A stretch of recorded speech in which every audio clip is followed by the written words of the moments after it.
जय हिंद एस्पिरेंट्स, एक बार फिर से आप सभी का स्वागत है यूपीएससी हिंदी मीडियम चैनल पे। चैनल पे नए हैं तो प्लीज़ जल्दी से चैनल को सब्सक्राइब कर दीजिए, क्योंकि जैसा कि आप सभी को पता है कि ये जो सीरीज़ है ये यूपीएससी एस्पिरेंट्स के लिए बेनिफिशियल, बहुत ही ज़्यादा बेनिफिशियल होने वाली है। क्योंकि हिंदी मीडियम टॉपर्स के हम 50 टॉपर्स के जो आंसर राइटिंग रिव्यू करने वाले हैं, आंसर राइटिंग में जिसमें मैं अभी ऐसे राइटिंग रिव्यू कर रही हूँ, ऐसे की जो भी आंसर शीट्स है, और उसके बाद मैं जीएस पेपर्स की सभी जो चारों जीएस पेपर्स होते हैं सभी आंसर शीट रिव्यू करूँगी। ठीक है, साथ ही हम ऑप्शनल भी देख लेंगे। ठीक है, तो मैं आज लेकर आई हूँ सुनील कुमार धनवंता सर की, जिनकी 2022 में 22वीं रैंक आई थी। ठीक है, तो ये इन्होंने जब भी ये प्रैक्टिस करी थी 2018 में करी थी। ठीक है, तो आप भी साथ में प्रैक्टिस तो करते रहें, चाहे किसी भी आप लेवल पे रहें, चाहे कैसे भी आपने कितनी भी तैयारी स्टार्ट की है, 3-4 महीने हुए, बट आप आंसर राइटिंग करते रहें। और चाहे आप सेल्फ स्टडी कर रहे हैं, चाहे आप कोचिंग से आप कोचिंग में टेस्ट देते हैं, कैसे भी हो, बट आप जो है प्रैक्टिस जरूर करते रहे। ठीक है, और साथ ही टॉपर्स की आंसर राइटिंग रिव्यू करवाने की जिम्मेदारी मेरी है, मैं करवाती रहूँगी। तो जब भी जैसे आप पूरा डे स्टडी करते हैं और शाम को जब सोते वक्त भी आप ईयरफोन लगा के आराम से ये क्लासेस सुन सकते हैं। ठीक है, तो अब बढ़ते वीडियो में आगे। तो इनका जो भी जो ऐसे राइटिंग का टॉपिक था वो यूएनओ से संबंधित था। ठीक है, तो यहाँ यूएनओ से संबंधित, जैसे यूएनओ आप सभी को पता है, संयुक्त राष्ट्र संघ, नेशंस ऑफ लीग्स का जो विकसित रूप है वही यूएनओ के रूप में आज विद्यमान है। ठीक है, तो ये टाइटल दिया गया है कि संयुक्त राष्ट्र संघ में सुधार। सुधार मतलब यहाँ आप देखेंगे कि यहाँ पे आपको दो वर्ड जो है कीवर्ड में आप हाईलाइट कर देंगे। ठीक है, दो वर्ड कीवर्ड के रूप में निकल के आ चुके हैं, उन्हें आप कीवर्ड समझे, मतलब उन्हीं को बेस्ट बनाकर, उन्हीं को आधार बनाकर आपको लिखना है। ठीक है, तो संयुक्त राष्ट्र संघ में सुधार, और सुधार के साथ बहुप्रतीक्षित सुधार। ठीक है, मतलब जिस जिस सुधार की सभी लोग जो है बहुत दिनों से वेट कर रहे हैं। ठीक है, कि वो सुधार इतना अत्यावश्यक है कि यहाँ किया जाना आवश्यक ही है। ठीक है, तो इस प्रकार के सुधार को बहुप्रतीक्षित सुधार कहा जाता है। ठीक है, मतलब बहुप्रतीक्षित एक विशेषण है। ठीक है, जो एक सुधार के साथ में यूज है। ठीक है, तो यहाँ आपके दो कीवर्ड्स हाईलाइट हो चुके हैं, एक तो संयुक्त राष्ट्र संघ और दूसरा सुधार, चाहे वो कैसा भी सुधार हो। ठीक है, तो यहाँ संयुक्त राष्ट्र संघ के बारे में जैसा कि सर ने बहुत ही अच्छे तरीके से डिफाइन किया है। सर ने जो है सभी पॉइंट्स को जो है ऑलराउंडर दृष्टिकोण रखते हुए सभी पॉइंट्स को इसमें मेंशन किया है ऐसे में, जिसमें संयुक्त राष्ट्र संघ में सुधार, पहले तो सर ने संयुक्त राष्ट्र संघ के बारे में बताया है। ठीक है भाई, हम जिसके बारे में सुधार चाहते हैं, ठीक है, जिस संस्था में हम सुधार चाहते हैं, कम से कम हमें ये तो पता रहे कि आखिर वो संस्था है क्या, कब बनी थी, ऐतिहासिक पृष्ठभूमि क्या रही, क्या कार्य करती है। ठीक है, उससे संबंधित जो करंट सिचुएशन है, क्या क्या बॉडीज उसके अंदर है, अंतर्गत आती है, मतलब कौन कौन से उसके अंग है। ठीक है, मतलब कौन कौन सी संस्थाएं उससे जुड़ी हुई है, जो भी कार्य संचालित कर रही है। ठीक है, तो तभी तो हम बता पाएंगे, और फिर ये बताएंगे जो संस्थाएं हैं। ठीक है, ये तो चर्चा कर दी कि भाई कौन कौन सी संस्थाएं करंट में इससे जुड़ी हुई है। ठीक है, और उसके बाद में अब उन संस्थाओं में कुछ खामियां होगी तभी तो सुधार करेंगे, तो उनकी फिर हम खामियां बता देंगे। ठीक है, कि वो असफल क्यों है। ठीक है, ठीक प्रकार से कार्य करने में, भाई कार्य करने के लिए तो बनाई गई है बट वो फिर भी असफल है, तभी तो हम सुधार की अपेक्षा कर रहे हैं। तो यहाँ ये आ जाएगा। ठीक है, खामियां आ जाएगी, और या फिर आ जाएगी कि सुधार क्यों आवश्यक है। इस प्रकार से आप कैसे भी आप पॉइंट बनाकर लिख सकते हैं। ठीक है, वैसे आपको एक पैराग्राफ के फॉर्म में ही लिखना है, जितना हो सके ना ऐसे को आप पैराग्राफ के फॉर्म में लिखें, और आपने अपनी जो कलाकारी है, जैसे मैप बना रहे, डायग्राम बना रहे, फ्लो चार्ट बना रहे, वो आप अपने जीएस के आंसर कॉपी में बना सकते हैं आराम से। ठीक है, तो यहाँ ये चीज़ हो गई। ठीक है, अब फिर आपका जो दूसरा कीवर्ड आपने सेलेक्ट किया था सुधार, ये आ जाएगा। ठीक है, तो सर का ऐसे स्टार्ट करते हैं। ये तो थोड़ा मेरा ज्ञान हो गया, बाकी हम सर का ऐसे देखेंगे इसमें। बाकी मैं अलग से जो है क्लास लेकर आऊँगी, और आई थिंक मैं लाइव आने के बारे में सोच रही हूँ।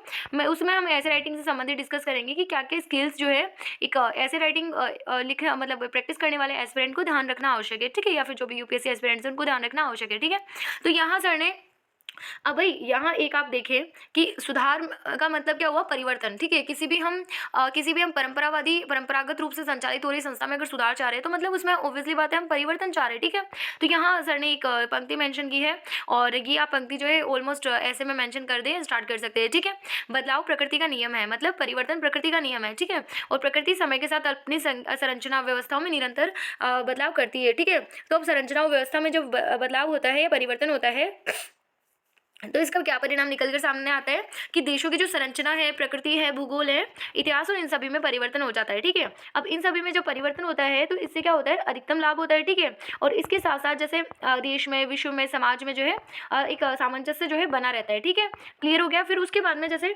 अब सर ने, जैसे मैंने बताया ना, आपको ऐतिहासिक पृष्ठभूमि भी बतानी है साथ में, तो सर ने यहाँ पे बताया है कि जो यूएन या यूनाइटेड नेशंस ऑर्गेनाइजेशन है, यूएनओ, इसकी स्थापना 24 अक्टूबर 1945 को हुई थी। ठीक है, तो 24 अक्टूबर 1945 को जब इसकी स्थापना हुई, तो इसके थोड़े दिन बाद 31 अक्टूबर 1945 को ही भारत जो है इसका सदस्य राष्ट्र बन गया था। स्थायी सदस्य राष्ट्र नहीं, अस्थायी सदस्य राष्ट्र बन गया था। ठीक है, यूएन की महासभा का। ठीक है, फिर उसके बाद में फिर और भी धीरे धीरे सभी देश जो है जुड़ते चले गए। ठीक है, लेकिन फ्रेंड्स जब ये 24 अक्टूबर 1945 को जब ये अस्तित्व में आया था यूएन, तो ये यूएनओ नहीं था, ठीक है, मतलब संयुक्त राष्ट्र संघ नहीं था, लीग ऑफ नेशंस था, ठीक है, लीग ऑफ नेशंस था। और लीग ऑफ नेशंस एक तरह से कह सके अगर ज्योग्राफी की लैंग्वेज में है, तो ये इसका अपर रूप था, ठीक है, यूएनओ का अपर रूप था, मतलब या फिर यूँ कहे कि कानून जब कानून नहीं बनता है, वो मांग से ऊपर वाली स्थिति में आकर विधेयक रहता है, तो विधेयक था लीग ऑफ नेशंस और कानून क्या बन गया फिर यूएनओ बन गया, ठीक है। खैर ये जोक था, ठीक है।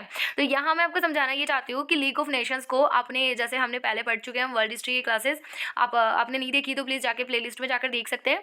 और हमने उस वक्त पढ़ा था कि जब सेकेंड वर्ल्ड वॉर हुआ था, ठीक है, तो सेकेंड वर्ल्ड वॉर जब समाप्ति की ओर था, तब अमेरिकी राष्ट्रपति ने विल्सन ने एक 14 सूत्री कार्यक्रम प्रस्तुत किया था, ठीक है। उस 14 सूत्री कार्यक्रम में, हाँ ये सॉरी ये फर्स्ट वर्ल्ड वॉर की एंड की बात है, ठीक है। तो फर्स्ट वर्ल्ड वॉर के एंड में जो राष्ट्रपति विल्सन था अमेरिका का, वुड्रो विल्सन, उसने 14 सूत्री कार्यक्रम प्रस्तुत किया था। उसमें एक एक जैसे जर्मनी पे बहुत सारी जो शर्तें थोपी गई थी, वो चीज़ तो थी, ठीक है, लेकिन साथ में सेकेंड वर्ल्ड वॉर ना हो इसलिए एक लीग ऑफ नेशंस की स्थापना की गई थी, ठीक है, कि जो भी राष्ट्र उनके मध्य के डिस्प्यूट्स जो है आसानी से उनके निपटारे किए जा सके, ठीक है। लेकिन लीग ऑफ नेशंस असफल रहा, तो इसके स्थान पर इसको सशक्त बनाकर एक संयुक्त राष्ट्र संघ की स्थापना की गई और वही संयुक्त राष्ट्र संघ 1945 में कार्यरत है, ठीक है। तो 1945 में तो ये हाँ संयुक्त राष्ट्र संघ के रूप में ही अस्तित्व में आया था, मैंने लीग ऑफ नेशंस बता दिया होगा थोड़े टाइम पहले, बट वो जो है संयुक्त राष्ट्र संघ 1945 में ही अस्तित्व में आया था। लेकिन ये फर्स्ट वर्ल्ड वॉर के बाद में, जब 1919 के बाद में ये लीग ऑफ नेशंस के रूप में पहला जो है इसका पहला कदम था, ठीक है।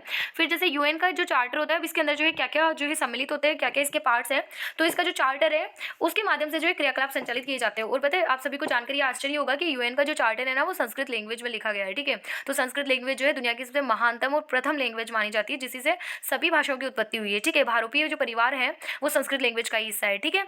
और भारत और यूरोपीय परिवार, ठीक है, जो यूरोपीय और जो भी यूरोप की भी यूरोपियन जो सभी लैंग्वेजेस है वो, ठीक है। और एक चीज़ और, जो संस्कृत है वो सभी लैंग्वेजेस की जननी तो है ही, साथ में यार क्या बता रही थी मैं बताते बताते भूल गई, ठीक है। हाँ चार्टर लिखा, हाँ एक चीज़ ये बता रही थी मैं कि जो बाइनरी कोड है ना, तो बाइनरी कोड ना ये भी संस्कृत लैंग्वेज के आधार पर ही जो है बनाया गया है, ठीक है। जैसे ये कंप्यूटर की जो लैंग्वेजेस होती है, जावा है, सी प्लस प्लस, पाइथन वगैरह, ठीक है। तो इसका जो एक जो बाइनरी कोड होता है ना, जैसे कंप्यूटर में तो हम इनपुट कुछ भी करें, जैसे टीचर हमने इनपुट किया, लेकिन वो 01101011 इस प्रकार के फॉर्मेट में जो है कंप्यूटर सीपीयू समझता है, ठीक है। सीपीयू के अंदर जो मदरबोर्ड होता है वो 0110 की लैंग्वेज ही समझता है, ठीक है। तो वो उसमें भी जो है संस्कृत का ही जो है महत्वपूर्ण योगदान रहा है, ठीक है। तो खैर ये हम डीप में चले गए थे, इतना नहीं जाना है।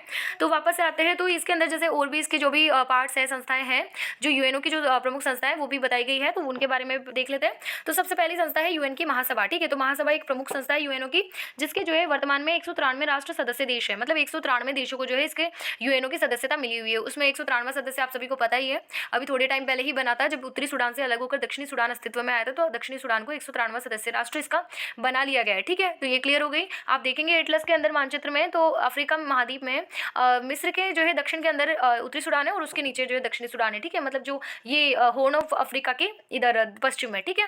फिर उसके बाद में देखते हैं ये क्या कार्य करती है, महासभा क्या करती है। महासभा जो है कानून निर्माण का कार्य करती है, ठीक है। अब सबसे महत्वपूर्ण संस्था आ गई है, ठीक है, यूएन की सुरक्षा परिषद, ठीक है। ये सर्वाधिक शक्तिशाली संस्था है और यही है संस्था जिसके अंदर जो है शक्तिशाली राष्ट्र बैठकर 5 राष्ट्र हैं जो अपनी मनमानी करते हैं, ठीक है। उसी का हम लोग विरोध कर रहे हैं। विरोध भी हम लोग नैतिक तरीके से कर रहे हैं, क्योंकि हमारा जो भी विरोध है वो नैतिक रूप से ही होना चाहिए, ठीक है। नैतिक दबाव बनाएंगे ना, क्योंकि आपने देखा है ना जो एक जो हृदय परिवर्तन वाली बात है, वो हृदय परिवर्तन ही जो है एक अच्छा एक स्थायी परिणाम को ला सकता है, ठीक है। या यूँ कहे जो गांधीवादी जो विचारधारा है, ठीक है, तो वो एक तरह से हृदय परिवर्तन में सहायक होती है। तो हमें जो भी संगठन है या भारत है, भारत के साथ साथ जो भी संगठन है, उन सभी को मिलकर जो है नैतिक दबाव इन देशों पर बनाना है। खैर वो आगे की बात है, अभी हम डिस्कस करते हैं कि सुरक्षा परिषद क्या कार्य करती है। सुरक्षा परिषद में कौन कौन से स्थायी सदस्य देश स्थायी राष्ट्र जो है सदस्य देश है, ठीक है। तो इसमें प्रमुख 5 स्थायी सदस्य हैं, एक तो यूएसए, चीन है, ब्रिटेन, फ्रांस, रूस, ठीक है। और 10 अस्थायी सदस्य है। भारत अस्थायी सदस्य तो है, बट भारत को स्थायी सदस्य देश की जो है भारत पूरी एलिजिबिलिटी पूरी करता है, तो उसे बना देना चाहिए, ठीक है। और साथ ही जो है ये जो देश है ना, ये स्थायी सदस्यों के पास जो है वीटो पावर की क्षमता है। वीटो पावर क्या होता है ये भी चीज़ समझा देती हूँ।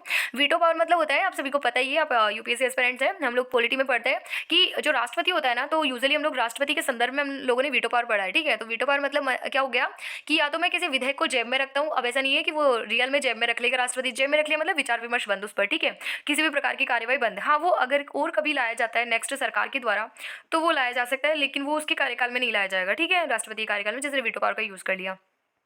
अब भाई दूसरा इसका अर्थ होता है मैं मना करता हूँ। मना करता हूँ मतलब वही चीज़ है कि मैं इस पर रोक लगाता हूँ। जो भी विधेयक वगैरह पारित होकर कानून बनने वाला है वो उस पर रोक लगा देता है, ठीक है। तो वैसे ही वीटो पावर या विशेषाधिकार है वो इन 5 सदस्य राष्ट्रों के पास है जो स्थायी सदस्य बने हुए हैं, ठीक है।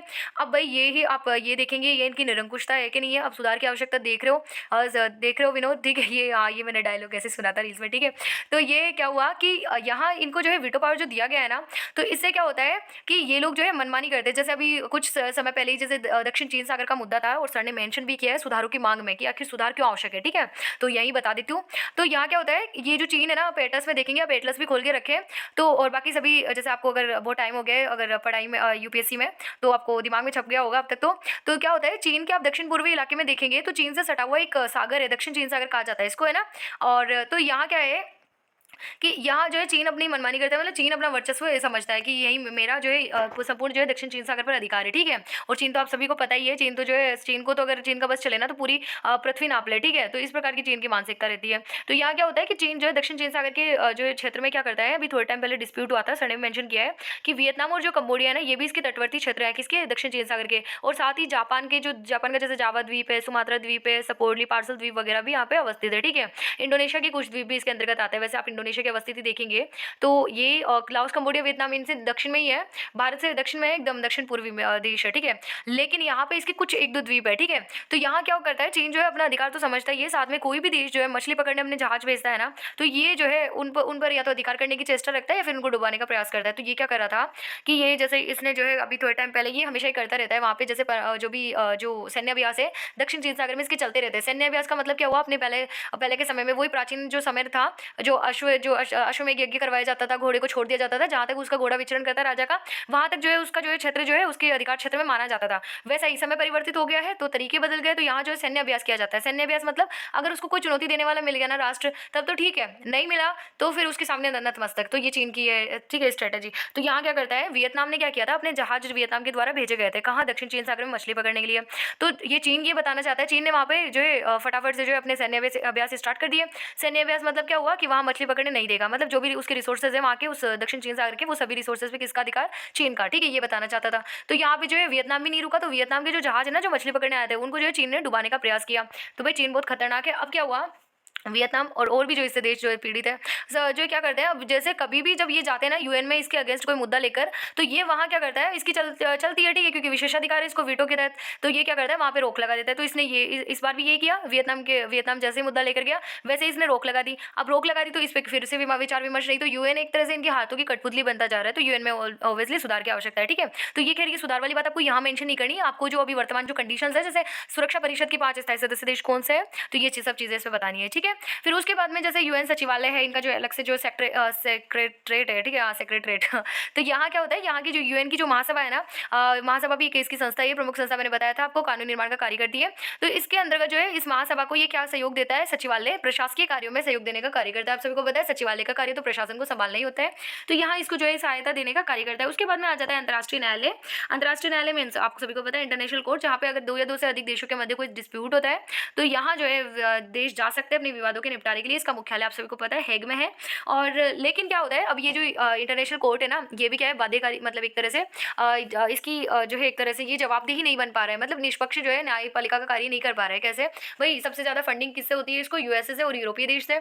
यूरोपीय देशों का ही बड़ा हिस्सा जो है स्थायी सदस्य देशों के रूप में है सुरक्षा परिषद में यूएन की में, ठीक है, और अमेरिका है, ठीक है। लेकिन अब हम भी जो है सेम बजट जो है देने की काबिलियत रखते हैं, तो हमें भी जो है वीटो पावर देनी चाहिए, मतलब भारत को भी, ठीक है।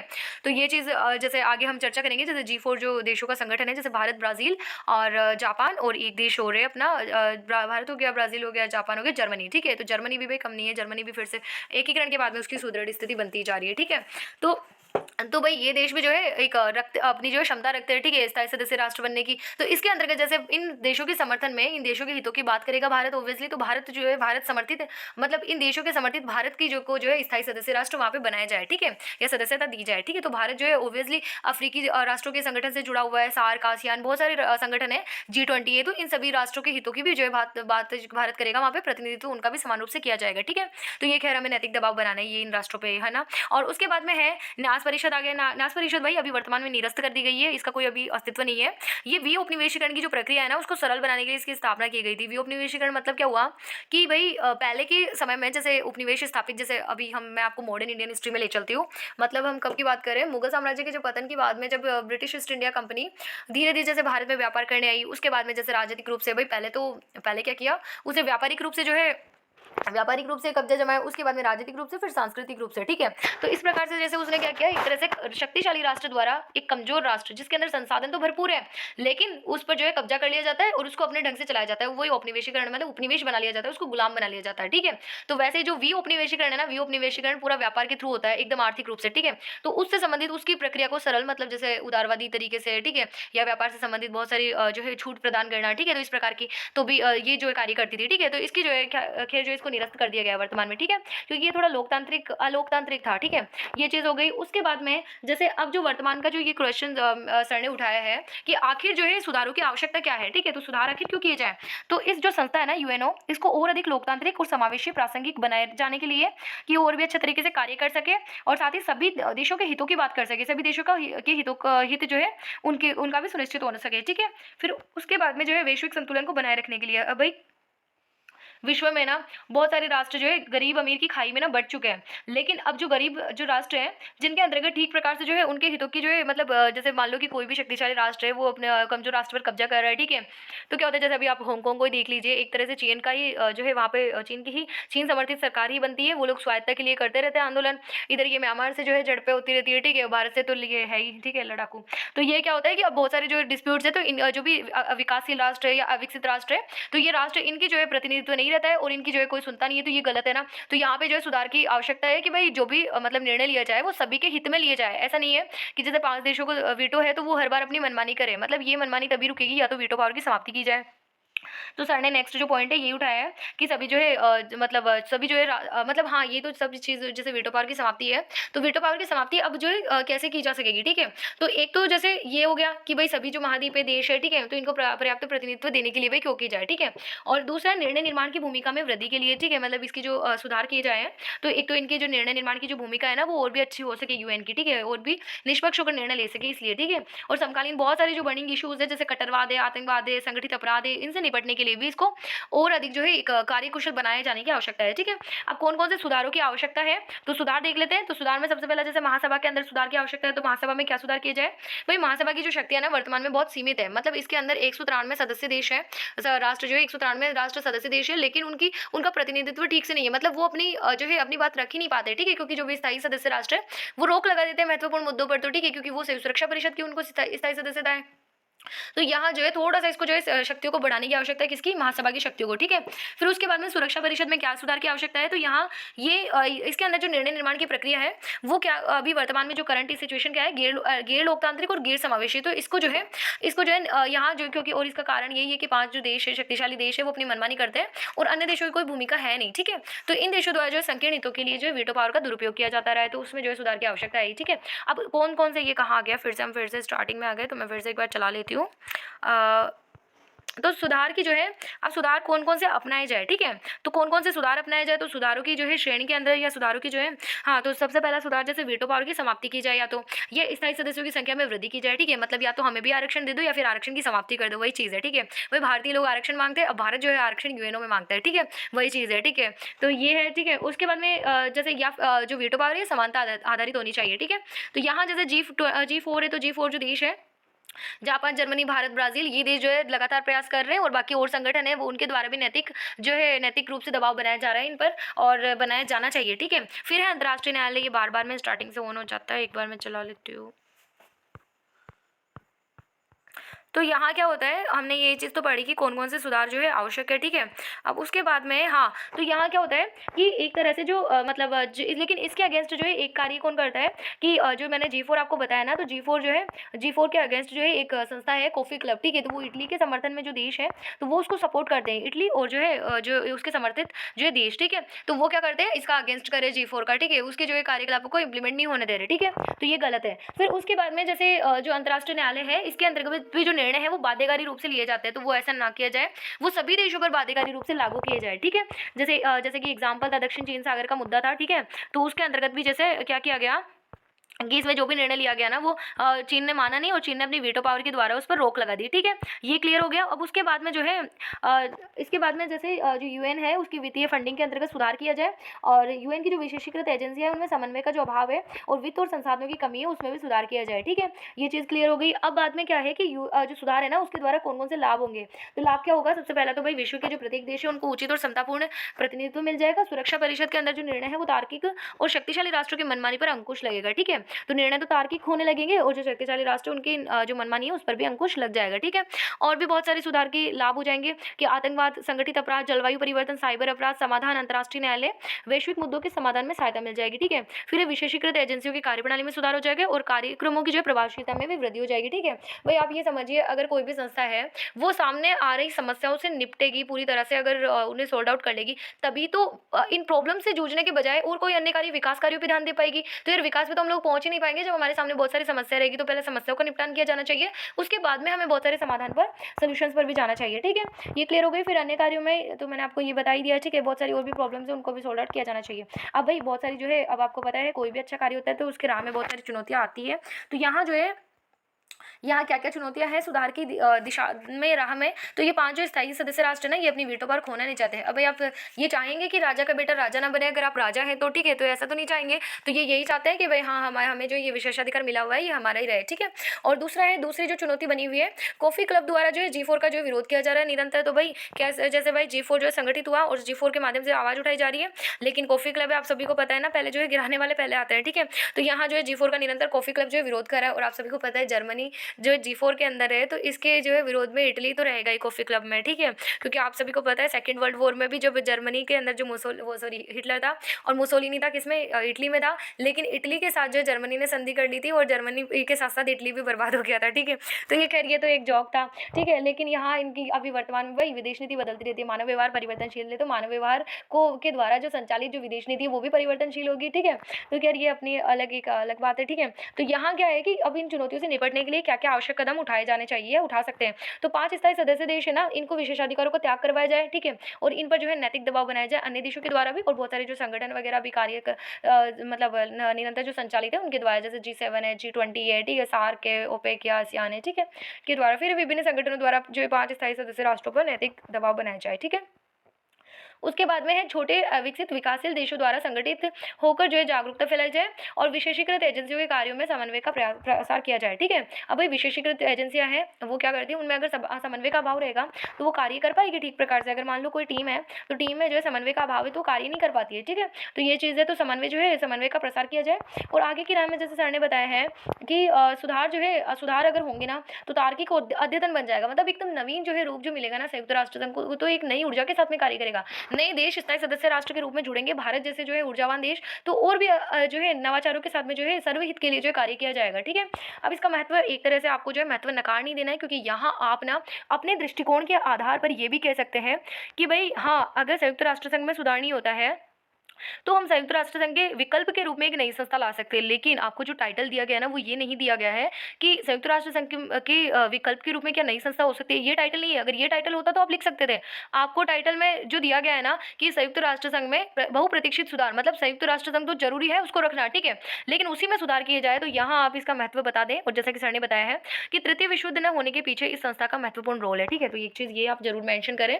तो ये चीज़ हो गई। उसके बाद में जैसे सर ने जो है बहुत ही अच्छे तरीके से जो है एंड किया है इसका कंक्लूजन में कि वसुधैव कुटुंबकम की संपूर्ण विश्व हमारा परिवार है। और हमारा तो यही पर्सनली आश्वासन रहेगा कि भारत को स्थायी सदस्य राष्ट्र का दर्जा मिलता है तो भारत जो है संपूर्ण परिवार के बारे में सोचेगा, संपूर्ण देशों के बारे में, संपूर्ण विश्व के बारे में सोचेगा। ठीक है, क्योंकि हमारी यही भावना है कि सर्वे भवन्तु सुखिनः सर्वे सन्तु निरामया सर्वे भद्राणि पश्यन्ति मा कश्चित् दुःखभाग् भवेत्, मतलब सभी सुखी हो, सभी निरोगी हो, किसी को भी संसार में कष्ट ना हो। ठीक है, सभी सुखी रहे।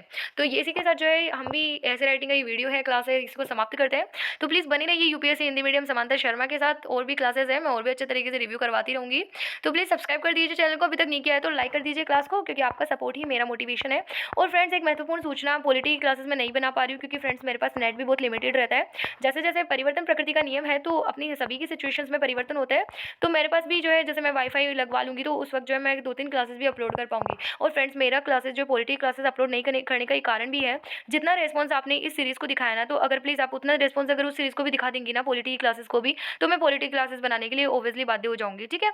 तो मिलते हैं नेक्स्ट क्लास में, अपना ध्यान रखिए, खुश रहिए, पढ़ते रहिए। जय हिंद, जय भारत।